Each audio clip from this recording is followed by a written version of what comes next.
بسم اللہ الرحمن الرحیم۔ سیرت کا ہم مطالعہ کر رہے تھے تو لاسٹ ٹائم غزوہ احزاب کو ہم نے ڈسکس کیا تھا، غزوہ خندق کو 5 ہجری میں ہوئی تھی۔ غزوہ خندق کے بعد جو بڑا واقعہ اس سے متصل وہ بنو قریظہ کا ہے۔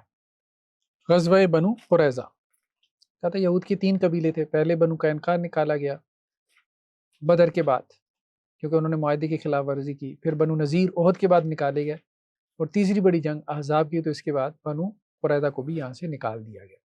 تو ایک یہودی عورت جو ہے اس کے بارے میں کہتے ہیں کہ جی اس نے ایک خواب دیکھا کہ مسلمان جب یہ خندق جو ہے وہ اپنے آخری مراحل میں تھی، غزوہ خندق، کہ مسلمانوں کے اوپر جو ہے وہ مصائب کی بارش ہو رہی ہے۔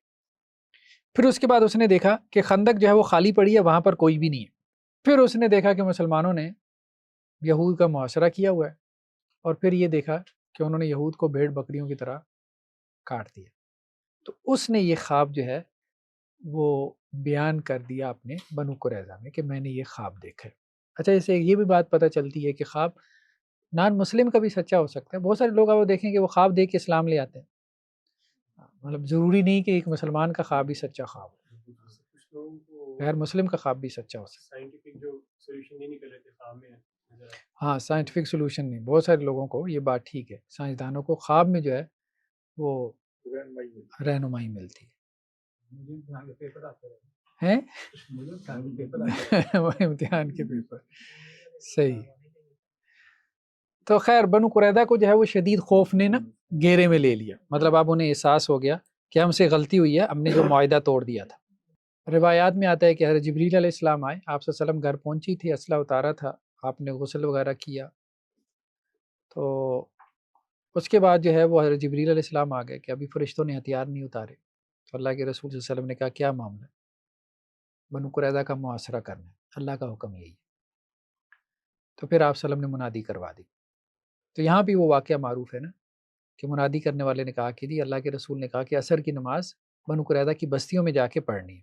یہ دیکھیں نا بستیاں ان کی کہاں پر تھی، یہ خندق کھودی گئی نا، یہ خندق کی جگہ تھی، تو یہ مدینہ منورہ تھا، یہ مسجد نبوی ہے، مسجد نبی یہاں پر ہے، تو یہاں سے یہ پیچھے بنو قریظہ کی یہاں پر بستیاں تھیں، تو مدینہ یہاں قریب ہی تھا، یہ جگہ مدینہ کی تھی۔ ہاں یہاں پیچھے سے تھے نا، اس لیے یہاں سے تھا نا کہ پیچھے سے حملہ کریں گے وہ، ہاں یہاں یہ پیچھے سے تھے، تو یہود ان کو مشرکین ان کو یہی کہتے تھے نا پیچھے سے تم حملہ کرو نا، تو آگے سے پھر ہم سنبھال لیتے ہیں، تو لیکن ان کو ہمت نہیں پڑتی تھی نا۔ تو خیر بہرحال یہ معاملہ تھا۔ تو آپ صلی اللہ علیہ وسلم نے حکم دیا کہ بھائی یہاں جا کے آپ نے بنو قریظہ کی جو یہاں ان کے چھوٹے چھوٹے گڑیاں تھیں وہاں جا کے عصر کی نماز پڑھنی۔ تو خیر بہرحال کچھ لوگوں کو رستے میں جو ہے وہ نماز کا وقت ہو گیا، اور کچھ لوگ خیر وہاں پہنچ گئے، جن لوگوں کو رستے میں نماز کا وقت ہو گیا تو ان میں اختلاف ہو گیا۔ کچھ نے کہا جی ہم عصر کی نماز وہاں جا کے پڑھیں گے، بھلے عشاء کے بعد پہنچے، اور انہوں نے عشاء کے بعد وہاں پہنچ کے عصر کی نماز پڑھی۔ اور کچھ لوگوں نے کہا کہ ہم عصر کی نماز رستے میں ہی پڑھیں گے کیونکہ نماز کا وقت ہو گیا۔ آپ صلی اللہ علیہ وسلم کے کہنے کا مقصد یہ تھا کہ جلدی پہنچو تاکہ عصر سے پہلے وہاں پہنچ جاؤ اور عصر کی نماز وہاں جا کے پڑھو۔ اب وہ جو دوسرے تھے وہ کہتے تھے بھائی یہ بات تو آپ نے نکالی ہے نا، الفاظ میں نہیں، ظاہری حکم تو یہ ہے کہ عصر کی نماز وہاں جا کے پڑھو۔ تو کچھ نے وہاں جا کے نماز پڑھی، کچھ نے رستے میں پڑھ لی۔ آپ صلی اللہ علیہ وسلم کے سامنے معاملہ پیش ہوا تو آپ نے دونوں کو برقرار رکھا۔ تو اس سے کیا سمجھ میں آتی ہے کہ مجتہد کو جو سمجھ میں آتا ہے، بھلے متضاد معنی سمجھ میں آ رہے ہوں، اللہ کے یہاں پھر بھی اس کے لیے اجر ہے۔ ہاں جو مصیب ہے صحیح رائے تک پہنچنے والا اس کے لیے 2 گنا اجر ہے۔ تو اس لیے ان مسائل میں پریشان نہیں ہونا چاہیے کہ جی اتنے اختلافات ہیں، نہیں اپریشیٹ نہیں کیا۔ ہاں یہ روایات میں آتا ہے کہ کسی کے بارے میں آپ صلی اللہ علیہ وسلم نے مطلب اس قسم کے واقعات میں کہا کہ تم نے سنت کو پا لیا، اور کسی کے بارے میں کہا کہ تمہارے لیے 2 گنا اجر ہے۔ تو وہ مختلف جب اس قسم کے اختلافات ہوتے رہے تو کہنے کا مقصد یہ ہے کہ اجر تو کہیں پہ بھی نہیں گیا، اس لیے یہ اس سے پریشان ہونا، اتنا اختلاف ہے، بھلے دیکھیں اللہ کا حکم وہ نہیں بھی ہے، اللہ کا حکم تو چلیں ایک ہی ہوگا، چل اب کہنے کا مقصد یہ ہے کہ یہاں سے تو یہ محسوس ہوتا ہے کہ جیسے اللہ کا حکم بھی 2 ہی تھے۔ اس قسم کے حالات میں اللہ کا حکم بھی دو ہی تھے کہ آپ صلی اللہ علیہ وسلم نے دونوں کو برقرار رکھا اپنی تقریر سے. تو اس لیے بہت سارے مسائل میں ان میں نہیں پڑھنا چاہیے. مجتہد نے جو سمجھا اللہ تعالیٰ نے آسانی رکھی. اس امت میں کمزور بھی تھے نا، تو کمزوروں کے لیے اللہ تعالیٰ نے آسانی اور گنجائش رکھی، خود ہی رکھی. اللہ نے اتنا ٹائٹ بنائی نہیں. وہ بنی اسرائیل کا دیکھیں اتنا ٹائٹ ہے، آپ تورات کا مطالعہ کریں، ایک ایک چیز آپ کی فقہ اتنی تفصیلی نہیں ہوتی جتنے ان کے تورات کے احکامات تفصیلی ہوتے ہیں. مطلب وہ قربانی کا جانور، اس کی جو تفصیلات ہیں، ٹھیک ہے. تو اب اس سے ان کی نفسیات بھی وہ پھر بنی گائے کے حوالے سے کہ ایسی ہو ایسی ہو. تو یہ اللہ تعالیٰ کا میرے خیال میں احسان ہے، اس کو انجوائے کرنا چاہیے بجائے اس کے کہ اس کی وجہ سے پریشانیاں پیدا کی جائیں. خیر بہرحال نیکسٹ اللہ کے رسول صلی اللہ علیہ وسلم جو ہے وہ وہاں پہنچے تو آپ نے ایک تو محاصرہ کیا صحابہ کے ساتھ مل کے، دوسرا یہود کو مخاطب کیا. تو بعض روایتوں میں یہ بھی الفاظ ہیں کہ اللہ کے رسول نے انہیں کہا کہ خنازیر اور بندروں کے بھائیوں، مطلب یہ کہا، اور طاغوت کے پجاری. یہ الفاظ اللہ کے رسول نے استعمال کیے. خنازیر اور بندر وہ تو قرآن نے کہا ہے نا، کونوا قردۃ خاسئین، کہ جنہوں نے ہفتے والے دن جو ہے وہ سبت کی مخالفت کی تھی تو اللہ تعالیٰ نے ان کو بندر اور خنزیر بنا دیا. اس سے یہ بھی بات ثابت ہوتی ہے کہ نبی کریم صلی اللہ علیہ وسلم نے کہا کہ بندروں اور سوروں کے بھائیوں، اس طرح ہم کہتے ہیں فلانے کے بیٹے، مطلب اولاد ہوں، یہ نہیں کہنا چاہیے، یہ بھائی کہہ دیں ٹھیک ہے بھائی اچھا اس میں انہوں نے تبصرہ کیا نا، آپ صلی اللہ علیہ وسلم نے قلعے کے نیچے سے مخاطب کر کے کہا کہ دیکھو بات یہ ہے، تم نے میری بات نہیں مانی، تم ذلیل ہو گئے، رسوا ہو گئے، ٹھیک ہے، تم نے بدعہدی کی، پہلے دو سے سبق نہیں سیکھا، معاہدہ توڑ دیا تم نے، وہ پوری جو ایک حالات بنائے تھے. تو اب دیکھو تمہاری صورتحال کیا ہے. تو انہوں نے پھر جواب میں کہا کہ آپ اس سے پہلے اتنے ترش رو نہیں تھے. اللہ کے رسول کو کہا مطلب آپ اتنی سخت زبان استعمال اس سے پہلے آپ نہیں کرتے تھے. لیکن آپ صلی اللہ علیہ وسلم نے اس کا جواب نہیں دیا. پھر سعد بن ابی وقاص کو کہا کہ ہاں ترش رو، مطلب یہ جو اب آپ ہمیں یہ ٹائٹل دے رہے ہیں نا، تو اس سے پہلے آپ آپ کا لب و لہجہ ایسا نہیں تھا. نہیں کرتے تو اس سے پہلے بھی بہت کچھ تھے، لیکن وہ بات وہی ہے نا کہ ایک برداشت کی ایک حد ہوتی ہے نا، برداشت کرتے رہتے ہو. دیکھیں ایک بات ہو رہا ہے، آپ صلی اللہ علیہ وسلم نے حجب کروائی ہے. اگر آپ غور کریں نا، آپ صلی اللہ علیہ وسلم نے حجب کروائی ہے، برائی کروائی ہے باقاعدہ حضرت حسان بن ثابت سے، بہت سارے لوگوں کی. یہ وہ لوگ تھے کہ جو مسلسل باز ہی نہیں آ رہے تھے نا، ہاں مطلب باز ہی نہیں آ رہے تھے، ایون کہ مسلمان عورتوں کے اوپر، آپ صلی اللہ علیہ وسلم کی ازواج کے اوپر، یہ بھی ایسی کرتے تھے. مطلب انہوں نے بھی کوئی کام نہیں کیا. یہاں پہ ایسے یہاں بنو قریظہ کے اس واقعے کو بھی جب آپ سیرت کی کتابیں اسٹڈی کریں گے نا، تو صحابہ ان کو سمجھانے کے لیے جاتے تھے تو گالیاں دیتے تھے. اور اللہ کے رسول صلی اللہ علیہ وسلم کو، ازواج کو بھی، زبان ہی ایسی تھی نا، زبان ہی ایسی. تو کہنے کا مقصد ہے کہ یہ تھے ایسی. تو آپ صلی اللہ علیہ وسلم نے ہر جگہ خاموشی اختیار نہیں کی، کہیں پہ آپ نے جواب بھی دلوایا. تو اس میں کوئی حکمت ہے، اسٹریٹجی ہے. اس سے یہی کہا ہے کہ نبی کریم صلی اللہ علیہ وسلم نے اپنی زبان سے پہلی دفعہ ایسے الفاظ استعمال کیے، باقی دوسرے صحابہ کرام سے ہاں صحابہ کرام سے تو خیر حضرت حسان بن ثابت تو خیر دیکھیں وہ کرتی حجب کا تھے نا. ہاں وہ تو جب مشرکین کا تذکرہ آتا ہے تو حجب کرتے تھے. وہ حوصلے پست کرنے کے لیے بہت ضروری ہوتی تھی وہ حجب، اور وہ لوگ ڈرتے تھے کہ ہماری حجب نہ کر دے، اس سے ڈرتے تھے. یعنی اتنا ڈرتے تھے کہ شاید پیسے دے کے وہ کہیں کہ بھائی نہیں بولنا نہیں ہے تو یہ پیسے لے لو، میرے خلاف کوئی شعر نہ کہنا.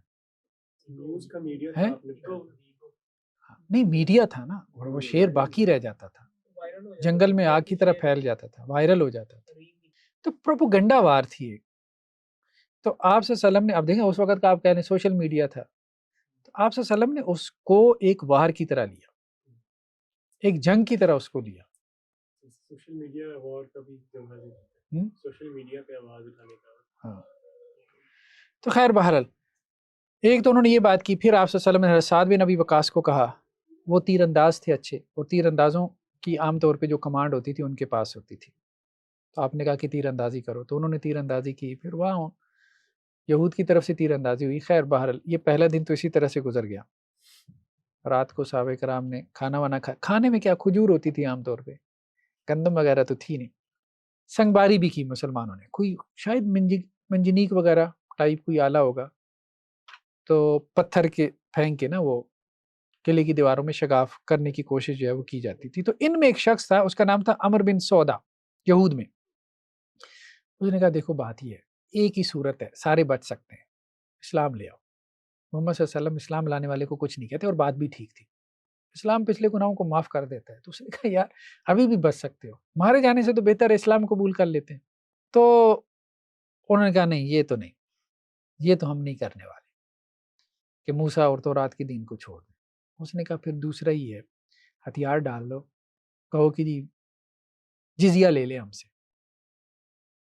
ٹھیک ہے، تو جزیہ کے احکامات وغیرہ آ گئے تھے. تو انہوں نے کہا ہاں مطلب ہم جزیہ دیں گے، نہیں اس سے تو بہتر ہے ہم قتل ہو جائیں. تو وہ مطلب اکڑ نہیں نہ جا رہی تھی، حالانکہ جزیہ دے کے بھی اپنی جان بچا سکتے تھے، اسلام لا کے بھی بچا سکتے تھے. خیر بہرحال اس نے کیا کام کیا، اس نے کہا بھائی تمہارے اوپر تو اس وقت پاگل پن سوار ہے، تو میں تو اس کو مطلب وائز ڈیسیژن نہیں سمجھتا کہ ہم اس وقت جنگ کریں، پوری قوم تم مروا دو گے. تو وہ رات کے اندھیرے میں نکل گیا. عمر بن سودا بڑے لوگوں میں سے تھا، لیڈرز میں سے، بنو قریظہ کے. تو یہ رات کو وہاں سے قلعے سے نکلا ہے. تو حضرت جو وہ تھے محمد بن مسلمہ، اچھا محمد بن مسلمہ جو ہے نا یہ سیکیورٹی انچارج تھے. عام طور پہ آپ کی جنگوں میں یہ سیکیورٹی انچارج ہوتے تھے. انہوں نے پکڑ لیا، مطلب ان کی پیٹرولنگ ہوتی رہتی تھی، گشت وغیرہ ان کے دستے کرتے رہتے تھے. تو انہوں نے پکڑ لیا اس کو. جب اس کو پکڑا تو اس نے ساری بات بتائی کہ بھائی یہ معاملہ ہوا ہے، تو میں ان کو چھوڑ کے جا رہا ہوں، میں تو جنگ سے بھاگ رہا ہوں، تو مجھے آپ کیا پکڑ رہے ہو. حضرت محمد بن مسلمہ نے اس کو چھوڑ دیا. تو وہ گیا، اس نے پھر رات مدینہ میں مسجد نبوی میں گزاری، یعنی لوگوں نے اس کو دیکھا وہاں پہ مسجد نبوی میں اس نے رات گزاری. اس کے بعد وہ غائب ہو گیا، پھر وہ بندہ نظر نہیں آیا. اور سیرت نگاروں نے لکھا ہے آپ صلی اللہ علیہ وسلم کو جب اس کی خبر دی گئی تو اللہ کے رسول نے کہا کہ وعدے کو وفا کرنے کی وجہ سے اللہ نے اس کو بچا لیا. خیر اس نے اپنا دین تو نہیں چھوڑا، لیکن یہ ہے کہ کم از کم اسے یہ خیال تھا کہ بھائی نہیں یہ وعدہ خلافی میں آتا ہے، یہ اب ہم جنگ کریں یہ ڈیسیژن بھی لے لیں، نہیں یہ نہیں لینا چاہیے. خیر شروع میں تو انہوں نے کافی سخت جو ہے وہ مقابلہ کیا یہود نے، لیکن کوئی تقریباً 20 دن، اکثر سیرت نگاروں نے لکھا ہے کہ 20 دن تقریباً محاصرے کو گزر گئے. تو پھر ان کی بے چینی جو ہے وہ بڑھ گئی. بعض نے 14 یا 15 دن بھی کہا ہے، بعض نے 25 دن بھی کہا ہے. مسند احمد کی روایت میں 25 دنوں کا تذکرہ ہے. تو بنو قریظہ نے کیا کیا کہ اپنا ایک بندہ بھیجا، اس کا نام تھا نباش بن قیس. اس کو کہا کہ آپ مسلمانوں کی طرف جاؤ اور مسلمانوں سے بات کرو کہ جی ہم صلح کرنا چاہتے ہیں، اور صلح جو ہے وہ بنو نذیر کی شرائط پہ ہمارے ساتھ کر لیں. بنو نذیر کی شرائط کیا تھی کہ جی جان ہم اپنی اور اپنا جو مال اپنے ساتھ اٹھا کے لے کے جا سکتے ہیں وہ لے جائیں گے، باقی گھر بار تمہارا، باغات تمہارے، ٹھیک ہے، اور ہمارا اسلحہ تمہارا. یہ بنو نذیر کے ساتھ تھا. تو یہ انہوں نے کہا کہ جی ہمیں یہ کر لینا چاہیے. تو وہ پھر آئے آپ صلی اللہ علیہ وسلم کے پاس بھی، کہنے لگی جی کہ ہمارا مال اور ہمارے ہتھیار، یہ آپ کے ہتھیار سارے آپ کے حوالے کر دیتے ہیں، مال بھی آپ ہمارا رکھ لیں، تو اتنا سامان ہمیں لے کے جانے دیں کہ کسی علاقے میں پہنچ جائے، خیبر یا اس کے بعد آگے کہیں شام وغیرہ، ہم نکل جائیں، ہم یہاں نہیں رہیں گے. تو اللہ کے رسول صلی اللہ علیہ وسلم نے فرمایا کہ نہیں، اب تو 25 دن مطلب گزر چکے تھے. وہ تو شروع میں ٹھیک تھا، اگر اس وقت آپ ہتھیار ڈال دیتے تو ظاہر بات ہے اب جو اتنا تنگ ہوا ہے مسلمانوں کا، اتنا تنگی کا معاملہ ہوا ہے، تو اب وہ کہاں وہ اس کو سمجھیں گے کہ جی ہمیں ان کے ساتھ اب سلو کرنی چاہیے 25 دن بعد. تو آپ صلی اللہ علیہ وسلم فرمایا کہ نہیں، اب تو یہ قوم آمادہ نہیں ہوگی. تو وہ خیر مذاکرات جو ہے وہ ناکام ہو گئے. اللہ کے رسول فرمایا صلح تو ہوگی لیکن ہماری شرائط پہ، تمہاری شرائط پہ نہیں. جنگ ہم بھی نہیں چاہتے لیکن تمہاری شرائط پہ صلح نہیں کریں گے، ہماری شرائط پہ کریں گے. خیر وہ پھر واپس چلا گیا. بنو قریظہ کے جو سردار تھا کعب بن اسد، اس کے پاس گیا، اس نے بتایا کہ جی حالات نہیں ہیں صلح کے. تو اب وہ بار بار کہی، وہ بنو نذیر کا سردار انہی کے ساتھ ہی تھا نا جس نے یہ سارا ان کو پیچھے سے، خیئی بن اخطب، کیوں کہ اس نے قسم اٹھائی تھی نا کہ میرا اشر تمہارے ساتھ ہی ہوگا، اچھا ہو برا ہو، چھوڑ کے نہیں جاؤں گا. تو وہ ان کے ساتھ ہی رہا. تو اب اس کو بار بار لان تان کریں، تو نے ہمیں پھنسایا، تو نے پھنسایا، اچھے خاصے ہم سکون سے بیٹھے ہوئے تھے، تیرے چکر میں آ گئے۔ تو اب اس نے کعب بن اسد نے بھی یہی بات کہی، اس نے اپنے جو ہے وہ بنو قریظہ سے کہا کہ دیکھو بات یہ ہے، سمجھ یہی آ رہی ہے کہ اسلام قبول کر لو، بچ جاؤ، مارے جانے سے بہتر ہے، کیونکہ محمد صلی اللہ علیہ وسلم کے ارادے تو یہی لگ رہے ہیں، وہ جب اپنی شرائط پہ صلح چاہ رہے ہیں تو دیکھو یہ ہم افورڈ نہیں کر سکتے۔ تو انہوں نے پھر وہی کہا بنو قریظہ نے، نہیں ہم، وہ ظاہری بات ہے ایک وہ تقلیدی ذہن ہوتا ہے کہ ہم اپنا دین کیوں چھوڑ دیں، ہم اپنا دین کیوں چھوڑ دیں۔ اب انہوں نے کہا جی کریں کیا؟ کعب بن اسد نے کہا بھائی دوسری تجویز، اب اسلام قبول نہیں کیا، چلو ٹھیک ہے، اب ایک دوسری بات مان لو، اپنے بیوی بچوں کو قتل کر دو۔ اچھا یہ پہلے انہوں نے 2 مرتبہ کیا ہوا تھا مختلف اوقات میں، کہ بجائے اس کے کہ دشمن کے ہاتھ آئیں اور وہ ان کو غلام اور لونڈی بنائیں، تو اس سے بہتر ہے کہ اپنے بیوی بچے خود ہی مار لو، اور باقی مرد بچ جائیں گے تو باہر جا کے لڑ لیں گے۔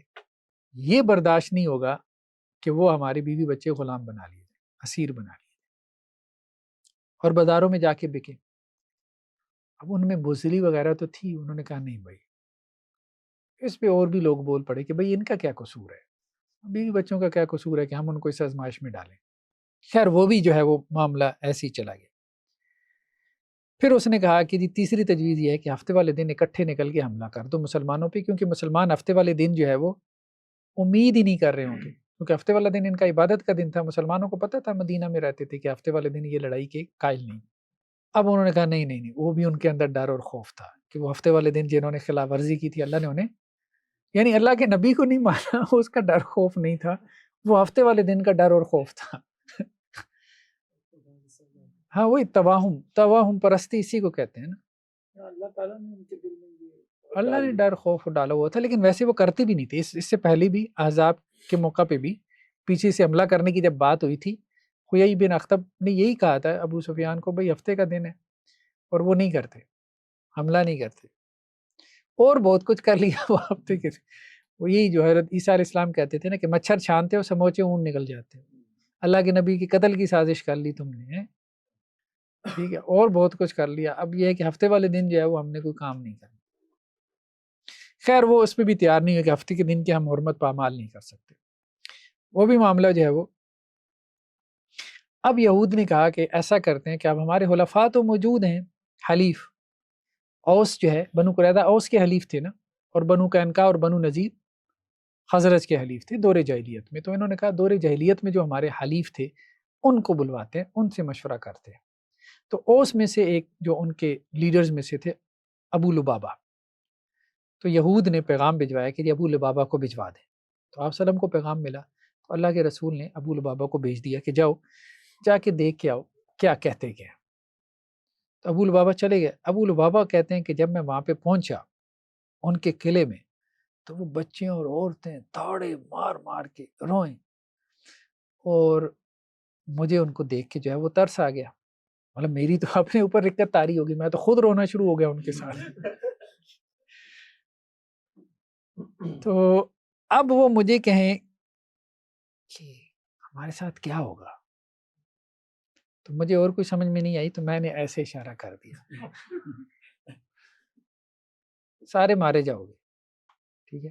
اب کہتے ہیں مجھے فوراً ہی احساس ہو گیا کہ نہیں یہ تو خیانت ہو گئی، اللہ کے رسول صلی اللہ علیہ وسلم نے تو یہ نہیں کہا تھا، اب یہ ہتھیار ڈالنے کو تیار تھے، تو میں نے اگر ان کو یہ میسج دے دیا تو یہ اب یہ میسج سن کے کھڑے ہو گئے، تو خواہ مخواہ تو میں نے مسلمانوں کے لیے ایک آزمائش پیدا کر دی ہے نا، مطلب اب ان کو اگر یہ میسج چلا گیا کہ جی تم نے تو مار ہی جانا ہے، تو اب انہوں نے کہا مار ہی جانا ہے، تو پھر ویسے تو چلے امید میں کوئی ہتھیار ڈال دیں تو اس کے بعد کا معاملہ کیا ہونا ہے کیا ہونا، اب تو یہ کھڑی نہ ہو جائے۔ تو وہ کہتے ہیں فوراً مجھے احساس ہوا، تو میں تو وہاں اور زیادہ رونا شروع ہو گیا، تو مجھے وہ کعب بن اسد کہتا ہے کہ بھئی کیا ہوا ہے، تو میں نے کہا یہ مجھ سے خیانت ہو گئی، مجھے یہ نہیں کہنا چاہیے تھا، لیکن آپ لوگوں کی حالت دیکھ کے اب میرے نکل گیا، ظاہری بات ہے مجھے اس کا افسوس بھی ہے، لیکن یہ ہے کہ تمہارے کرتوتوں کی سزا ہے۔ اب وہ کعب بن اسد بھی کہے اس خویی بن اخطب کی طرف اشارہ کر کے بنو نذیر کا، یہ خبیث اسی نے ہمیں مروایا، یہ اور سارے اس کو لان تان کریں۔ خیر بار وہ پھر وہاں سے نکل آئے ابو لبابہ، پھر وہ اللہ کے رسول کے پاس نہیں گئے، پھر وہ مسجد نبوی میں گیا اور اپنے آپ کو مسجد نبوی کے ستون سے باندھ لیا. تو آپ وسلم نے کافی انتظار کیا. جب نہیں آئے تو اللہ کے رسول نے پوچھا بھائی ابو لبابہ کدھر ہیں؟ تو آپ وسلم کو بتایا گیا کہ وہ تو مسجد نبوی میں اور انہوں نے اپنے آپ کو ستون کے ساتھ باندھا ہوا ہے. تو اللہ کے رسول نے کہا کہ ان سے کوئی کوتاہی ہو گئی ہے. تو اگر میرے پاس آ جاتے تو میں ان کے لیے استغفار کرتا. اب چونکہ انہوں نے اپنا معاملہ اللہ کے اوپر چھوڑ دیا تو میں بھی اللہ کے اوپر چھوڑتا ہوں. تو آپ وسلم نے پھر اس معاملے کو ایسے ہی چھوڑ دیا. خیر بہرحال بعد میں تو ان کے لیے وہ آیات وغیرہ نازل ہو گئی تھی. وآخرون اعترفوا بذنوبہم خلطوا عملا صالحا وآخر سیئا. جب یہ آیات نازل ہوئیں تو مطلب ایک طرح سے ان کی توبہ کی قبولیت کی آیات تھی. اللہ کے رسول صلی اللہ علیہ وسلم نے خود ان کو خوشخبری دی اور ان کی رسیاں وغیرہ کھولی. یہ صحابہ میں عام تھا، جب کوئی بڑی غلطی ہو جاتی تھی نا تو اپنے آپ کو مسجد نبوی کے ستون کے ساتھ باندھ دیتے تھے، جیسے وہ غزوہ تبوک کے موقع پہ بھی ہوا نا. ہاں احساس ندامت کے تحت باندھ دیتے تھے. بہت بڑی بات ہے صحابی جب انسان کا مقام بنتا کہ اللہ کے ساتھ شروع کر کے اللہ ایسے اتار دیتے تھے. تو خیر انہوں نے بعد میں پھر کہنے لگے اللہ کے رسول اب اس علاقے میں رہنے کو دل ہی نہیں کرتا، مطلب وہ بار بار چیز یاد آتی ہے، تو میں یہ علاقہ چھوڑنا چاہتا ہوں. تو اللہ کے رسول نے کہا ٹھیک ہے. پھر اپنا 1/3 مال بھی اللہ کے راستے میں صدقہ کیا. تو مطلب میں اس سرزمین پہ نہیں رہنا چاہتا جہاں مجھ سے کوئی اللہ کے حق میں کوئی ایسی کوتاہی ہوئی جو مجھے بار بار وہ ہے میرے لیے گلٹ کا باعث بنے. خیر بات. تو بنو قریظہ کی جنگ جو ہے یہ بیسیکلی اعصابی جنگ تھی. تو اللہ تعالیٰ نے ان کے دلوں میں روب ڈال دیا تو انہوں نے ہتھیار پھر بالآخر ڈال دیے. تو محمد بن مسلمہ یہی جو سیکیورٹی انچارج تھے انہوں نے ہی مردوں کے ہاتھ وغیرہ باندھے، بچوں اور عورتوں کو الگ کر دیا گیا اور مرد جو ہے وہ الگ کر دیے گیا. اب جو اوس کے لوگ تھے انہوں نے سفارش کی آپ صلی اللہ علیہ وسلم سے کہ جی دیکھیں بنو قریظہ کے بارے میں، ساری ان کے بارے میں، بنو نذیر کے بارے میں آپ نے سفارش قبول کی، تو خزرج والوں کی. تو اب یہ بنو قریظہ ہمارے حلیف ہیں، ان کے بارے میں آپ ہماری سفارش قبول کریں. اور جو معاملہ آپ نے بنو نذیر کے ساتھ کیا نا تو وہی آپ ان کے ساتھ کریں، یعنی ان کو جانے دیں، ان کا مال اور اسلحہ لے کے. تو اللہ کے رسول صلی اللہ علیہ وسلم نے جو ہے وہ اس پہ کہا کہ دیکھو میں زیادہ سے زیادہ یہ کر سکتا ہوں کہ تمہیں میں سے ایک شخص جو ہے وہ اس کا فیصلہ کر لے، کیا تم اس پہ راضی ہو؟ تو انہوں نے کہا جی بالکل ٹھیک ہے. تو انہوں نے کہا بھائی ہمارے پاس فیصلہ آ جائے گا تو پھر کیا ہے. تو اللہ کے رسول صلی اللہ علیہ وسلم نے خیر کہہ دیا کہ آپ کے جو سردار ہیں سعد بن معاذ، تو وہ اس کا فیصلہ کریں گے. تو ہم نے یہ فیصلہ جو ہے وہ ان کے اوپر چھوڑ دیا. جب انصار سے پوچھا گیا تو انہوں نے کہا جی ٹھیک ہے، اور اس کے تو ویسے ہی سردار تھے، وہ تو ویسی ہمدردی رکھتے تھے بنو قریظہ کے ساتھ. خزرج نے بھی کہا ٹھیک ہے، مہاجرین نے بھی کہا بھائی اللہ کے رسول نے کہہ دیا تو ٹھیک ہے، جو وہ فیصلہ کرتے ہیں تو ٹھیک. اس کے بعد جب یہود سے پوچھا گیا تو وہ تو ظاہری بات ہے ان کے تو تھے ہی حلیف، انہیں تو ساری امیدیں تھیں اوس والوں سے کہ اوس والے تو پہلی سفارش کر رہے ہیں، تو اب ان کے سردار کے ہاتھ میں فیصلہ آ جائے تو اس سے بڑی ہمارے لیے اور کیا خیر ہوگی. تو انہوں نے بھی ہاں کر دی کہ جی جو بھی فیصلہ سعد بن معاذ کریں گے ہمیں قابل قبول ہے، ہمیں ایکسیپٹیڈ ہے. دونوں فریقین کی طرف سے ہاں ہوگی. تو اب آپ صلی اللہ علیہ وسلم فرمایا کہ سعد بن معاذ کو لے آؤ. اب صحابہ گئے اور روایتوں میں آتا ہے کہ ایک گدھے کے اوپر، گدھا اس وقت عام سواری تھی، لوگ اس میں کوئی عیب محسوس نہیں کرتے تھے گدھے کی سواری میں.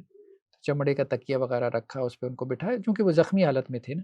تو مسجد نبوی کے قریب ایک خیمہ تھا، ایک خاتون تھی انصاری، ان کا نام رفیدہ تھا. تو وہ زخمیوں کی مرہم پٹی کرتی تھی، یعنی نرسنگ کا کام کرتی تھی. تو جو بھی زخمی ہوتے تھے، اب یوں کہنے ایک طرح کا موبائل کلینک تھا مسجد نبوی کے قریب. تو حضرت سعد جو ہے وہ وہاں پر ہی مطلب زیر علاج تھے کیونکہ ان کا وہ زخم کھل جاتا تھا تو بار بار. تو آپ صلی اللہ علیہ وسلم بھی جب نماز کے لیے تشریف لاتے تھے تو آپ کو بھی آسانی رہتی تھی. تو اللہ کے رسول نے کہا کہ وجہ اس کے کہ یہ گھر منتقل ہو جائے تو یہاں پر ہی رہیں تاکہ لوگوں کو عیادت میں آسانی رہے. اسی طرح اور بھی کچھ خیمے وہاں مسجد نبوی کے قریب لگ جاتے تھے زخمیوں کے، عام طور پہ نا لوگوں کو عیادت میں جو ہے وہ آسانی بھی رہتی تھی. تو خیر بہرحال وہ حضرت سعد بن معاذ جو ہے وہ پھر ان کو وہ لے کے آ گئے.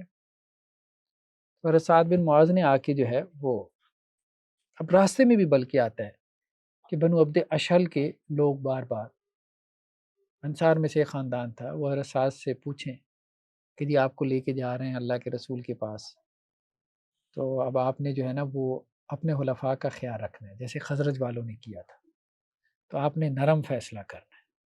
اور ساتھ خاموشی سے سنتے رہے، وہ بار بار کہیں آپ نے نرم فیصلہ کرنا ہے۔ تو پھر اس کے بعد جو ہے وہ ایک بندے نے پوچھ لیا کہ آپ بول ہی نہیں رہے، مطلب ہم ہی باتیں کیے جا رہے ہیں۔ تو سعد نے کہا کہ بھئی اب وہ وقت آ گیا ہے کہ جب اللہ کے حکم کے معاملے میں کسی ملامت کرنے والے کی ملامت کی پرواہ نہ کی جائے۔ اب وہ سارے سمجھ گئے کہ نہیں، ان کا ذہن کچھ اور ہے، ہمارا ذہن کچھ اور ہے اور ہمارے سردار کا ذہن کچھ اور لگ رہا ہے۔ تو وہ ان میں سے بعض مدینہ چلے گئے اور انہوں نے کہا جی نہیں بچیں گے، اب فیصلہ ہمارے سردار کے ہاتھ میں آ گیا اور ہمارے سردار کا ذہن جو ہمیں نظر آ رہا ہے وہ یہ ہے۔ خیر بہرحال وہ پھر اس کے بعد حضرت سعد بن معاذ وہاں پر آئے اللہ کے رسول صلی اللہ علیہ وسلم کے پاس، تو صلی اللہ فرمایا اپنے سردار کے لیے کھڑے ہو جاؤ۔ یہ الفاظ یہاں بڑے قوموا الی سیدکم، اس سے پھر استدلال کچھ لوگوں نے کیا کہ جی کسی کے لیے کھڑا ہوا جا سکتا ہے کہ نہیں۔ خیر بہرحال وہ اصل میں بیماری کی حالت میں آئے تھے نا، بیماری کی حالت میں تھے اور نکاحت بھی بہت زیادہ تھی، خون بہت ضائع ہوا تھا، اپنے آخری ایام گزار رہے تھے۔ تو آپ نے فرمایا ان کا اچھا، وہاں پہ ایک اور مسئلہ پیدا ہوا۔ یہاں پہ جب اللہ کے رسول نے کہا نا کہ اپنے سردار کے لیے کھڑے ہو جاؤ، انصار تو کھڑے ہو گئے، مہاجرین نہیں کھڑے ہوئے۔ تو مہاجرین نے کہا جی ہمارے لیے تو یہ حکم تھا ہی نہیں، یہ تو آپ کے انصار کے لیے تھا، اللہ کے رسول تمہارے سردار، تو ہمارے سردار تو اب ظاہری بات ہے وہ نہیں تھے، اور بات بھی ٹھیک تھی ٹیکنیکلی۔ انصار کہیں کہ نہیں، یہ اللہ کے رسول صلی اللہ علیہ وسلم نے سب کے لیے کہا تھا۔ خیر بہرحال وہ معاملہ تو رفع دفع ہو گیا۔ تو حضرت سعد نے آ کے پہلے تو یہود سے پوچھا ہاں بھائی تمہیں میرا فیصلہ قبول ہے؟ انہوں نے تو خوشی خوشی کہا جی قبول ہے۔ پھر مسلمانوں سے پوچھا، انہوں نے بھی کہا جی قبول ہے۔ پھر روایتوں میں یہ بھی آتا ہے کہ اللہ کے رسول صلی اللہ علیہ وسلم نا وہاں مجمع میں ایک طرف سائڈ پہ کونے میں بیٹھے تھے، تو مطلب انہوں نے یہ بھی کہا کہ کیا ان کو بھی قبول ہے؟ آپ صلی اللہ علیہ وسلم کی طرف دیکھا نہیں، تو اللہ کے رسول نے کہا کہ ہاں مجھے بھی قبول ہے۔ تو پھر اس کے بعد انہوں نے یہ فیصلہ کیا کہ جی جو ان کے مرد ہیں ان کو قتل کر دیا جائے، جو جنگجو مرد ہیں، اور ان کی عورتوں اور بچوں کو قیدی بنا لیا جائے، اور ان کے اموال کو مال غنیمت کے طور پہ تقسیم کر لیا جائے۔ اچھا، اس فیصلے پہ نا بہت لے دے ہوئی ہے، مستشرقین نا بہت اس کے حوالے سے، اورینٹلسٹ جو ہیں بہت شور ڈالتے ہیں، بڑا ظلم کیا، بڑا ظلم کیا۔ بیسیکلی یہ فیصلہ جو ہے حضرت سعد نے جو کیا تھا، ایک بات تو یہ کہ اللہ کے رسول صلی اللہ علیہ وسلم کا فیصلہ نہیں تھا، آپ صلی اللہ علیہ وسلم نے تو اوس کے کر دیا، بلکہ آگے روایتیں آ رہی ہیں بہت سارے لوگوں کے اللہ کے رسول نے جان بخشی کر دی بعض لوگوں کی، بھئی جاؤ لے جاؤ اس کو، وہ جانے کو خود ہی نہیں تیار تھا، کو اللہ کی تقدیر ان کے اوپر ایسی نافذ تھی، تو ان کے اوپر اللہ کی تقدیر نافذ ہونی تھی۔ آپ صلی اللہ علیہ وسلم کے پاس فیصلہ آ جاتا تو آپ صلی اللہ علیہ وسلم نے نرم کر دینا تھا، اللہ کے رسول کا مزاج تھا، آپ صلی اللہ علیہ وسلم نے نرم فیصلہ کر دینا تھا۔ وہ تو معاملہ یہ ہوا کہ وہ ان کے اپنے ایک سردار کے پاس چلا گیا اور انہوں نے بھی تورات کے مطابق فیصلہ کیا، یعنی یہ تورات میں، اب اس پہ بحث خیر ہمارے ہاں کافی زیادہ ہوئی ہے، تورات میں کئی ایک مقامات پہ یہ ہے استثناء میں گنتی، اور پھر یہ اس کا جو 5واں چیپٹر ہے استثناء، تو اس میں یہ چیپٹر نمبر 20 ہے استثناء کا، تو یہاں بنی اسرائیل کو یہ حکم ہے۔ اچھا بہنی وہی بات جو حضرت سعد نے فیصلہ کیا، بالکل وہی بات کہ جب تو کسی شہر سے جنگ کرنے کو اس کے نزدیک پہنچے تو پہلے اسے صلح کا پیغام دینا۔ ہمارے ہاں بھی یہی ہے کہ بھئی آپ صلح کا پیغام دو، جب تو کسی شہر سے جنگ کرنے کو اس کے نزدیک پہنچے تو پہلے اسے صلح کا پیغام دینا، اور اگر وہ تجھ کو صلح کا جواب دیں اور اپنے پھاٹک تیرے لیے کھول دیں تو وہاں کے سب باشندے تیرے باج گزار بن کر تیری خدمت کریں، یعنی تجھے خراج دے۔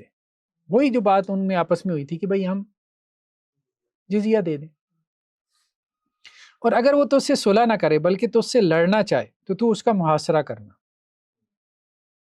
اور جب خداوند تیرا خدا اسے تیرے قبضے میں کر دے تو وہاں کے ہر مرد کو تلوار سے قتل کر ڈالنا، لیکن عورتوں اور بال بچوں اور چوپایوں اور اس شہر کے سب مال اور لوٹ کو اپنے لیے رکھ لینا، اور تو اپنے دشمنوں کی اس لوٹ کو جو خداوند تیرے خدا نے تجھ کو دی ہو کھانا، خداوند تیرا خدا میراث کے طور پر تجھ کو دیتا ہے۔ اب بات سمجھیں، یہ الفاظ ذرا دیکھیں، ان قوموں کے شہروں میں جن کو خداوند تیرا خدا میراث کے طور پر تجھ کو دیتا ہے، وراثت میں اللہ نے تمہیں دے دی ہیں، کسی ذی نفس کو جیتا نہ بچا رکھنا. ہمیں کہتے ہیں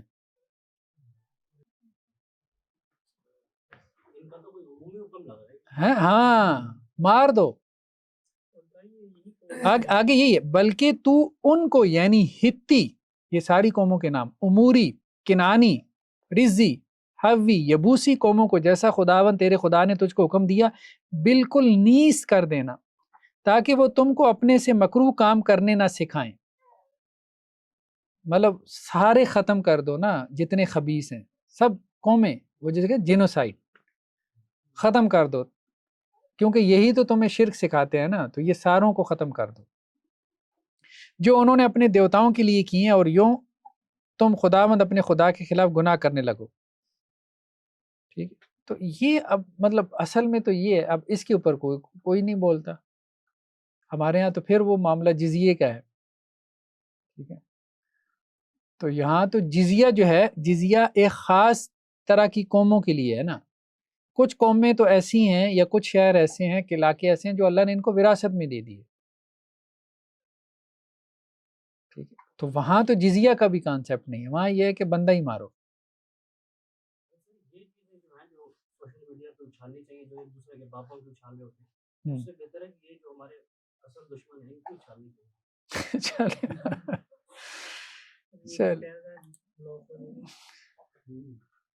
خیر بہرحال اب کہنے کا مقصد یہ ہے کہ قرآن کے حوالے سے کوئی بات آئے تو فوراً وہ کر دیتے ہیں، حالانکہ یہ ساری چیزیں وہاں پر بھی موجود ہیں اور بہت سخت انداز میں موجود ہیں. تو یہ تو وہی احکامات تھے، آپ کہہ لیں. تو خیر بہرحال بعض مستشرقین نے کہا کہ یہ وحشیانہ فیصلہ تھا. اور بھی ایک اور جگہ پہ گنتی باب 31 میں آیات 7 سے 10 میں بھی مطلب ایسی چیزیں آپ کو مل جاتی ہیں. قیدی جو ہے، جب یہ لوگ قیدی بن گئے تو حضرت اسامہ بن زید کے گھر میں مردوں کو رکھا گیا، اور جو عورتیں اور بچے تھے وہ بنو نجار کی ایک خاتون تھی، رملہ بنت حارث ان کا نام تھا. یہ کافی بڑا گھر تھا ان خاتون کا، بلکہ آپ صلی اللہ علیہ وسلم کے عموماً جو وفد آتے تھے نا تو وہ بھی ان کے گھر میں ٹھہرائے جاتے تھے. رملہ بنت حارث مطلب بڑی حویلی ٹائپ تھا. تو یہاں خواتین اور بچوں کو رکھا گیا. تو بالغ جو ہے مردوں کو قتل کیا گیا. بلوغت کی نشانی عام طور پہ زیر ناف کے جو بال ہیں اس کو بنایا گیا تھا. تو سزا کے نفاذ کے لیے جو ہے وہ مدینہ کا ایک بازار ہے جس کا نام ہے سوق المناخہ. آپ صلی اللہ علیہ وسلم نے خود اس کا چکر لگایا. پھر اس بازار کے ساتھ میں خندقیں وغیرہ کھدوائی گئیں، مطلب ان کو دفن بھی تو کیا گیا نا وہاں قتل کر کے. کتنے لوگ تھے؟ عام طور پہ قول ہے 400 تھے جو جنگجو مرد تھے. جنگجوؤں کو قتل کیا گیا، باقیوں کو نہیں. 400 تھے. بعض کہتے ہیں کہ جی 500 تھے، بعض نے 700 800 900 بھی کہا ہے، لیکن زیادہ تر قول 400 کا ہی ہے. جو لڑنے والا ہے، جو لڑنے ہاں لڑنے والا ہے. تو بنو قریظہ کے اب مردوں کو باری باری لایا جاتا تھا تو وہ قتل کر کے اس خندق میں پھینک دیا جاتا تھا، پھر اس کو پاٹ دیا گیا. تو حضرت علی، حضرت زبیر اور ایک اور صحابی کا نام آتا ہے اسلم انصاری، یہ اس پہ معمور تھے ان کو قتل کرنے پہ. بلکہ وہ قیدی ایک جگہ اکٹھے کیے گئے تھے نا، تو کعب بن اسد سے پوچھا باقی لوگوں نے کہ یہ جو جا رہے ہیں کدھر جا رہے ہیں؟ اس نے کہا دیکھ نہیں رہے، واپس نہیں آ رہے، تو سمجھ جاؤ کہاں جا رہے ہیں. تو جو تم نے کام کیا ہے اور جو تمہارے بارے میں فیصلہ ہوا ہے تو اسی کی جو ہے وہ اپلیکیشن ہو رہی ہے. تو خیر ایک ہی دن میں ان سب کو جو ہے وہ قتل کر دیا گیا تھا. سوق المناخہ اس وقت بازار تھا، ہو سکتا ہے آج مدینہ میں جائیں تو کوئی پرانے لوگ آپ کو بتائیں کہ یہ تھا. اسلم انصاری صحابی تھے. تو بنو نذیر کا سردار حیی بن اخطب. اب دیکھیں نا، یہ تو آپ صلی اللہ علیہ وسلم کا سسر بھی ہے نا، اس کی بیٹی جو صفیہ تھی وہ ام المومنین تھی نا. بنو نذیر کا یہ جو سردار تھا حیی بن اخطب، اس کی بیٹی ارے صفیہ آپ صلی اللہ علیہ وسلم کے نکاح میں تھی. تو اس کو جب لایا گیا تو اللہ کے رسول صلی اللہ علیہ وسلم نے اس کو کہا کہ دیکھو تو نے میرے ساتھ دشمنی کی تو اللہ نے تجھے میرے قابو میں دے دیا. تو اس نے کہا جی مجھے آپ کی دشمنی پہ کوئی افسوس نہیں ہے، نہ کل تھا نہ آج ہے. ہاں باقی یہ بات ٹھیک ہے کہ اللہ ہمیں ذلیل کرنے پہ اتر آیا ہے. اب جب وہ اتر آیا ہے تو آپ کیا کہہ سکتے ہیں؟ اب اس کے ساتھ تو نہیں لڑ سکتے، مطلب آپ سے لڑ سکتے تھے تو آپ سے لڑ لیا، آپ اللہ سے کیا لڑیں آپ. تو خیر بہرحال اس نے پھر یہی کہا کہ جی یہ ہماری تقدیر اللہ نے پھر لکھی، اب ہم کیا کر سکتے ہیں. تو خیر اس کو بھی قتل کیا گیا. ہاں عورتوں میں سے ایک عورت قتل کی گئی، اس کا نام آتا ہے نباتہ۔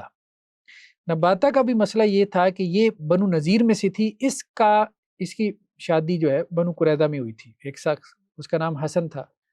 اس کے شوہر نے اس کو کہا کہ دیکھو بات یہ ہے کہ آپ صلی اللہ علیہ وسلم وہ جب بات کرنے کے لیے آئے نا بنو قریظہ کے اس کے قلعے کے سائے میں کہ ان کو مخاطب کریں، اس نے کہا تھا اپنی اس سے کہ تو عورت ہے، تو ان کے اوپر چکی کا پاٹ گرا دے، تو اگر بعد میں تو پکڑی بھی گئی نا تو محمد صلی اللہ علیہ وسلم عورتوں کو کچھ نہیں کہتے، تو بچ جائے گی، مرد کوئی ایسا کام کرے گا نا تو وہ پھنس جائے گا۔ تو اس نے چکی کا پاٹ گرایا تھا، تو اس سے ایک صحابی خلاد بن سوید جو ہے وہ شہید ہو گئے تھے، تو اس کے قصاص میں پھر اس خاتون کو قتل کیا گیا۔ بلکہ حضرت عائشہ رضی اللہ عنہا سے روایت ہے کہ یہ میرے پاس بیٹھی تھی، بڑی کھلکھلا کے خوش ہو رہی تھی، تو ایک بلانے والے نے اس کو بلایا، تو میں نے اسے پوچھا کہ خیریت ہے، کیوں تجھے بلا رہے ہیں؟ تو اس نے کہا کہ مجھے جو ہے وہ ابھی مطلب قتل کے لیے بلا رہے ہیں، مجھے قتل ہونا ہے۔ تو حضرت عائشہ رضی اللہ عنہا کہتی ہیں میں بڑی حیران ہوں، اس کو پتہ بھی تھا کہ اس کے ساتھ یہ ہونے والا ہے، اور یہ اتنی ہنسی خوشی، مطلب کوئی بندہ اتنا موت کو دیکھ کے اور اتنا وہ مطمئن ہو سکتا ہے، مجھے اس کے اوپر بڑی حیرانی ہوئی۔ خیر بہرحال تو دو بڑے قیدیوں میں دو بڑے جنگجو نباش بن قیس اور غزال بن سموئل، ان دونوں کو بھی لایا گیا۔ تو نباش جو ہے اس کی ناک کچلی ہوئی تھی، بعض روایتوں میں آتا ہے، تو اللہ کے رسول نے پوچھا کہ بھائی کس نے اس کے ساتھ یہ کیا، مطلب کہ قیدی کے ساتھ یہ سلوک تو ہم الاؤ نہیں کرتے۔ تو جن کے پاس وہ تھے تو انہوں نے کہا جی دیکھیں اس نے بھاگنے میں میرے ساتھ جھگڑا کیا، میرے ساتھ ہاتھا پائی ہوئی، اس میں اس کی ناک کچلی گئی ہے، ہم نے مطلب قیدیوں کے اوپر کوئی ظلم زیادتی نہیں کی۔ بعض روایتوں میں یہ بھی آتا ہے کہ دن میں جب دھوپ کافی ہو گئی تو آپ صلی اللہ علیہ وسلم فرمایا کہ ان کے اوپر اسلحہ اور سورج کی گرمی اکٹھی نہ کرو، تو درمیان میں وہ کام روک دیا گیا، پھر جو ہے وہ شام کو جو ہے وہ ان کو قتل کیا گیا۔ خیر بہرحال اس کے بعد پھر کعب بن اسد کو لایا گیا، تو اللہ کے رسول صلی اللہ علیہ وسلم نے اس کو بھی مخاطب کیا کہ دیکھو میں نے تمہیں کہا تھا اور تمہارے اپنے لوگوں نے تمہیں کہا تھا، مشورہ دیا تھا، اسلام قبول کر لو، رسول کی پیروی کر لو، تو آج تمہیں کیا حاصل ہوا؟ تو وہ کہنے لگا کہ جی مجھے تلوار کا خوف نہ ہوتا، یہود کی تلوار کا، تو میں تو ایمان لے آتا، لیکن اب آخری وقت ہے، اب اگر ایمان لے کے آؤں گا تو فائدہ نہیں، تو تلوار کے ڈر کا ایمان ہی ہوگا۔ پھر اس کے بعد ایک اور ان میں ایک بوڑھا یہودی تھا، زبیر بن باتا نام تھا اس کا، یہ بھی ان کے لیڈرز میں سے تھا، تو اس نے حضرت حسان کے ساتھ حسن سلوک کیا تھا جنگ بواس میں۔ تو حضرت حسان بن ثابت نے اس کو دیکھا تو اللہ کے رسول کے پاس آئے، کہنے لگے جی اللہ کے رسول، اس نے میرے ساتھ احسان کیا تھا، جنگ بواس میں قیدی بن کے آیا تھا، تو اس نے مجھے چھڑوایا تھا، آج یہ قیدی ہے، میں اس کو چھڑوانا چاہتا ہوں۔ تو اللہ کے رسول نے کہا تجھے ہبہ کیا، جو تو نے اس کا کرنا کر لے۔ حضرت حسان بڑے خوش ہوئے، اس کے پاس آئے، اس کو کہنے لگے کہ جا تجھ کو آزاد کیا۔ تو وہ کہنے لگا کون سی آزادی، بیوی بچوں کے بغیر کوئی آزادی، میں کیا کروں گا، میں مطلب اتنا بوڑھا ہوں، تو بیوی بچوں کے بغیر میں نے کیا زندہ رہا۔ تو حضرت حسان بن ثابت پھر اللہ کے رسول کے پاس، اللہ کے رسول اب وہ بیوی بچوں کے بغیر کیا زندگی گزارے گا؟ اللہ کے رسول نے کہا اس کی بیوی بچی بھی تجھے ہبہ کی ہے، جا۔ حضرت حسان بن ثابت پھر اس کے پاس پہنچ گیا، دیکھ تیرے بیوی بچی بھی، جا نکل جا۔ اب اسے پھر سمجھ کہنے لگا اچھا وہ کعب بن اسد کا کیا ہوا، وہ اتنے روشن چہرے والا کہ کماری عورتیں اس کے چہرے میں اپنا منہ دیکھ کے اپنا بال سنوارتی تھیں، مطلب اس کی تعریف میں مبالغہ کر رہا۔ نے کہا کہ بھائی وہ تو قتل ہو گیا۔ کہنے لگا اچھا وہ غزال بن سموئل کا کیا ہوا، وہ بھی قتل ہو گیا۔ نباش بن قیس کا کیا، وہ بھی قتل ہوا۔ خیئی بن اخطب کا کیا ہوا، وہ جو دیہاتوں کا سردار، شہروں کا سردار، وہ بھی قتل ہو گیا۔ کہنے لگا یار دوست تو ہمارے یہی تھے، اب ان کے بغیر کیا مجلس، کیا مزہ۔ بات یہ ہے کہ ایک لمحے کی اذیت ہے، بہتر ہے تم مجھے میرے دوستوں کے پاس پہنچا دو۔ تو اس نے خود ہی حضرت حسان بن ثابت سے کہا کہ میں نہیں زندہ رہنا چاہتا، آپ مجھے پہنچا دو۔ حضرت حسان بن ثابت نے اس کو پھر مار دیا۔ تو حضرت ابوبکر رضی اللہ عنہ کو جب یہ پتہ چلا تو حضرت ابوبکر نے اس پہ تبصرہ کیا کہ ٹھیک کہہ رہا ہے، دوستوں کے پاس پہنچا ہے لیکن جہنم میں پہنچا ہے مطلب اس کو یہ نہیں پتا کہ اس کے دوست بھی جہنم میں۔ اس کے خیال میں کیا تھا، مطلب جنت میں جا رہے ہیں؟ ہاں اس کا خیال تو یہی تھا، وہ یہی سمجھتے تھے، وہ یہی سمجھتے تھے۔ ایسا وہ سمجھتے تو نبی کریم صلی اللہ علیہ وسلم کو سچا نبی ہی تھے، ہاں کیسے گمان کر لیتے سچا تھے نبی، کہ ہم جنت اصل میں وہ یہ نحن ابناء اللہ واحد، وہ جو امیدیں انہوں نے لگائی ہوئی تھی نا کہ اللہ کے بیٹے ہیں، نبیوں کی اولاد ہیں، اللہ معاف کر دے گا اور چند دن اللہ ہمیں جہنم میں رکھے گا، مطلب اس گناہ کی سزا تو ملے گی چند دن، اور اس کے بعد جنت ہماری ہے. قرآن نے یہی کہا ہے نا. تو یہ خوش امیدیاں انہوں نے پالی ہوئی تھی جن کو قرآن نے کہا امانی. ایک خاتون تھی, اس کا ریحانہ نام آتا ہے ان کا, بنو نذیر سے تھی, لیکن وہ بھی بنو قریظہ میں بیائی ہوئی تھی. تو یہ قیدی بن کر آئی اللہ کے رسول صلی اللہ علیہ وسلم کے حصے میں. تو آپ صلی اللہ علیہ وسلم نے انہیں پیشکش کی نا شادی کی, لیکن انہوں نے لونڈی رہنے کو ترجیح دی. آپ صلی اللہ علیہ وسلم نے انہیں جو ہے وہ اسلام کی دعوت دی. تو انہوں نے کہا جی نہیں, میں نے اسلام قبول نہیں کرنا. پھر آپ صلی اللہ علیہ وسلم نے ان کو بھجوا دیا. حضرت ان کے ایک صحابی کا نام آتا ہے سالبہ بن سعید, وہاں چلی گئی. وہاں کے لوگوں نے کہا کہ خواہ کہاں دھکے کھاتی پھرو گی, اب ساری قوم تمہاری مر کھپ گئی ہے, کہاں جاؤ گی؟ ٹھیک ہے, کہیں بازار میں جا کے بک جاؤ گی تو کہاں پہنچ جاؤ گی؟ تو بہتر ہے, اللہ کے رسول صلی اللہ علیہ وسلم نے اگر تمہیں آفر کیا تو تمہارے لیے اس سے بہتر آفر نہیں ہے. تم نے اسلام کو ٹھکرا دیا صرف اس بنیاد پہ. تو آپ صلی اللہ علیہ وسلم کی زوجیت میں آ جاؤ گی تو ایک مطلب ایک احترام کی زندگی, تمہاری دنیا بھی مطلب عام مسلمان بھی تمہیں رسپیکٹ اور آنر کی. تو پھر اس کو کوئی بات سمجھ میں آئی, تو پھر اس نے اسلام قبول کر لیا. بعض روایتوں میں یہ آتا ہے کہ وہ اللہ کے رسول صلی اللہ علیہ وسلم کی لونڈی بن کی رہیں. بعد میں یہ آتا ہے کہ آپ صلی اللہ علیہ وسلم نے بعد میں ان سے نکاح کر لیا تھا, ریحانہ. لیکن وہ بھی خیر کچھ لوگوں نے ان کو امہات المومنین میں لکھا ہے. 10 ہجری میں جب آپ صلی اللہ علیہ وسلم حجۃ الوداع سے آئے تو ان کی وفات ہوئی. ویسے یہ شادی جو نبی کریم صلی اللہ علیہ وسلم نے نکاح کیا, یہ جو سورہ احزاب کے بعد کی, پہلے کی ہے جی سورۃ احزاب؟ واللہ عالم, وہ آیات تو اب دیکھیں آگے پیچھے کچھ, یہ تو عذاب کے بنو قریظہ کے وہی عذاب کے فوراً بعد کی ہیں. عذاب کے فوراً تو مال غنیمت کے 5 حصے ہوئے, خمس یعنی 20% نکالنے کے بعد پھر 3 حصے گھوڑ سوار کو دیے جاتے تھے. گھوڑ سوار کے 3 حصے ہوتے تھے, یعنی گھوڑے کے 2 حصے ہوتے تھے, پیدل کا 1. جو اراضی تھی, ان کے جو مکانات وغیرہ تھے بنو قریظہ کے, وہ مہاجرین کو دے دیے گئے. اور مہاجرین کو کہا گیا کہ انصار نے جو تمہیں اپنا جائیداد میں شیئر دیا ہوا ہے تو وہ انصار کو واپس کر دو. تو یہ اس طرح سے اس کی. ہاں, قیدی جو عورتیں تھیں ان میں بوڑھی اور جوان عورتوں کو علیحدہ علیحدہ کر دی. اس میں غلامی پہ ہم کسی دن ڈسکس کریں گے تفصیل سے, ابھی ہم تفصیل میں نہیں جاتے سرسری صاحب. تو وہ جو قیدی عورتیں تھیں ان کو 2 حصوں میں تقسیم کیے گئے. وہ بوڑھی عورتیں پھر حضرت عثمان نے خرید لیتے تھے, کیونکہ مسلمانوں کو ظاہری بات ہے وہ ایک اجتماعی. اور عبد الرحمن بن عوف رضی اللہ عنہ, انہوں نے جو جوان قیدی عورتیں تھیں وہ انہوں نے خرید دی. کچھ عورتیں رہ گئی تھیں, اللہ کے رسول صلی اللہ علیہ وسلم نے ان کے 2 گروہ بنائے. ایک گروہ سعد بن عبادہ کے ساتھ شام میں بھیجا, اور دوسرا سعد بن زید کے ساتھ نجد میں بھیجا کہ ان کو بیچاؤ اور ان کے بدلے میں گھوڑا اور اسلحہ خرید لو. تو وہ گھوڑا اور اسلحہ عام طور پہ خریدا جاتا تھا, یعنی زیادہ وہ لونڈی غلام رکھنے کا اتنا رواج نہیں تھا. یا تو آزاد کر دینے کا حکم تھا, یا پھر یہ ہے کہ آپ بیسیکلی تو اس کو استعمال میں لاؤ اور اپنا اسلحہ وغیرہ بناؤ. ہاں, آپ صلی اللہ علیہ وسلم نے ایک حکم دیا تھا کہ ماں اور بیٹی میں جدائی نہیں کرنی.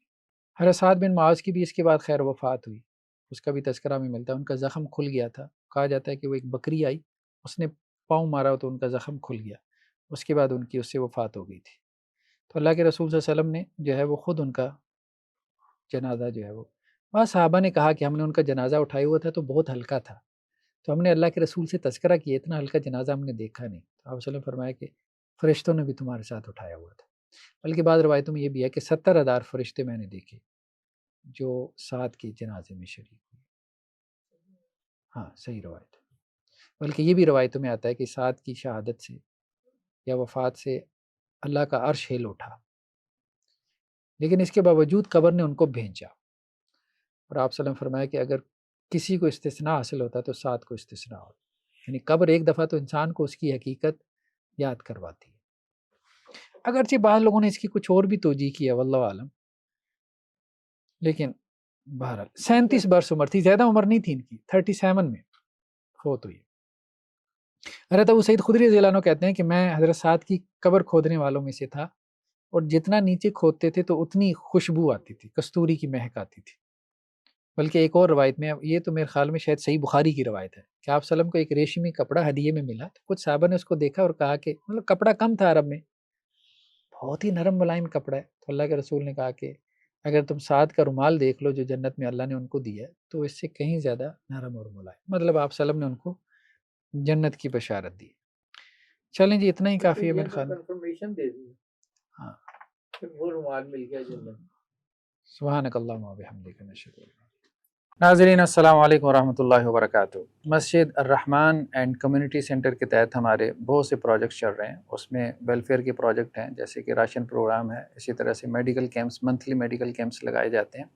آج کل بچوں کا challenge your self ten agers کا پروگرام چل رہا ہے. 13 سے 24/7 وہ ہمارے پاس رہتے ہیں. 7 ڈیز کی ورکشاپ ہے اسمارٹ فون اسکرین کے ایڈکشن سے نکالنے کے لیے, اور بہت سارے اس طرح کے تربیتی اصلاحی پروگرام چل رہے ہیں. حفظ کلاس چل رہی ہے. ہمارے ایس ڈی این کے پروگرامز ہیں. ہمارا ایس ڈی این اسٹوڈیو کے نام سے ویب سائٹ ہے, اس پہ کورسز ہیں. یہ سب کورسز فری میں اویلیبل ہیں. چینل کے اوپر ہمارے جو ہے ویکلی بیسس کے اوپر ہمارے کورسز اپلوڈ ہو رہے ہوتے ہیں. پوڈ کاسٹ ہیں, تربیتی اصلاحی پروگرامز ہیں. ان سب کے اوپر ہماری کوئی منتھلی 1 ملین کے قریب کاسٹ آ رہی ہے. ہمارے سارے اس ادارہ جاتی پروگرامز کی, اسٹوڈیوز کی, اسی طرح سے ہمارے دعوتی اور اصلاحی پروگرامز ہیں. ہمارے ویلفیئر کے پروجیکٹ ہیں, ہماری مسجد کا پروجیکٹ ہے, اور ہماری تربیہ ورکشاپس وغیرہ ہیں. تو اس میں ہمارے ساتھ کنٹریبیوٹ کریں. جو بھی لوگ کنٹریبیوٹ کرنا چاہتے ہیں تو ان کے لیے ہم جو ہے وہ نیچے ڈسکرپشن کے اندر اپنا اکاؤنٹ نمبر جو ہے وہ ہم شیئر کر دیں گے, یا اپنا واٹس ایپ نمبر شیئر کر دیں گے. اس پہ ہم سے کانٹیکٹ کر کے وہ ہم سے رابطہ کر سکتے ہیں. جزاکم اللہ خیر. السلام علیکم ورحمۃ اللہ وبرکاتہ.